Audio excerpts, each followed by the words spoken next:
भगवान विष्णु के सबसे प्रिय मास वैशाख मास की अमावस्या तिथि को बहुत ही खास माना जाता है। वैशाख मास की जो अमावस्या तिथि है वो इस बार 27 अप्रैल को है। इस दिन भगवान लक्ष्मी नारायण की पूजा करने से व्यक्ति की मनोकामनाएं शीघ्र ही पूरी हो जाती हैं। साथ ही साथ दोस्तों आपको ये भी बता दूं कि वैशाख मास पर स्नान, दान और पूजा करने का बहुत ही शुभ फल प्राप्त होता है। धार्मिक मान्यताओं के अनुसार ऐसा करने से व्यक्ति को मृत्यु के बाद मोक्ष की भी प्राप्ति होती है, क्योंकि जीवन और मरण तो इंसान के साथ चलते ही हैं, लेकिन उनके जो कर्म हैं वो भी उनके साथ चलते हैं।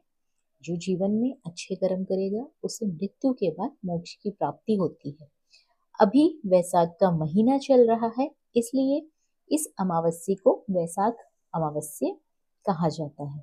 बात कर लेते हैं वैशाख अमावस्या की शुभ मुहूर्त को लेकर।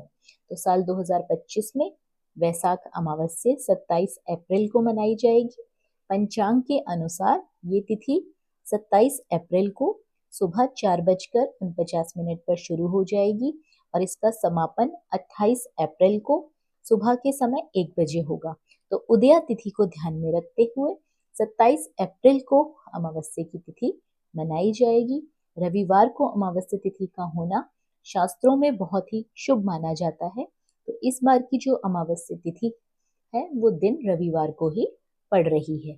बात कर लेते हैं वैशाख मास में अमावस्या तिथि का क्या महत्व है। तो वैशाख मास अमावस्या तिथि पितरों को याद करने के लिए सबसे उत्तम तिथि मानी जाती है। इस दिन लोग पिंडदान करते हैं, श्राद्ध करते हैं, तर्पण करते हैं, जिससे कि उनके पूर्वजों को आत्मा को शांति मिलती है।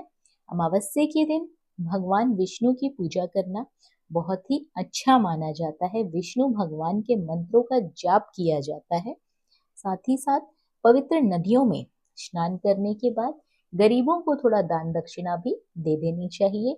ऐसा करने से धन धान्य बढ़ता है, सुख समृद्धि आती है घर में।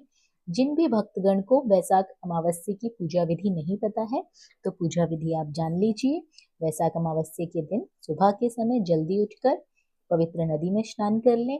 यदि किसी भक्तगण से स्नान करना संभव ना हो पाए पवित्र नदी में, तो अपने घर में ही स्नान के जल में थोड़ा गंगा जल मिला लें। उसके बाद आप उससे स्नान कर लें। सुबह जल्दी उठकर स्नान करें। उसके बाद कोशिश करें कि हरे रंग के वस्त्र धारण करें। ऐसा करना शुभ माना जाता है। उसके बाद आपको भगवान विष्णु की विधि विधान से पूजा करनी है। यदि आप व्रत रखना चाहते हैं तो व्रत का संकल्प कर लें और संकल्प के बाद पितरों का तर्पण करें। तर्पण के लिए तिल, कुशा, जल और दूध, इन 4 सामग्री का आपको उपयोग करना है। अंत में भगवान श्री हरि विष्णु का ध्यान करें, उनके मंत्रों का जाप कर लें। तो इस प्रकार से विधि संपन्न हो जाएगी। दोस्तों ध्यान रखें कि अंत में थोड़ा दान दक्षिणा जरूर कर दें, क्योंकि वैशाख मास में किए गए दान धर्म के कार्य आपको मोक्ष की ओर ले जाते हैं। अंतिम समय में आपको मोक्ष की प्राप्ति होती है। आशा करती हूँ जानकारी आप लोगों के लिए उपयोगी साबित होगी।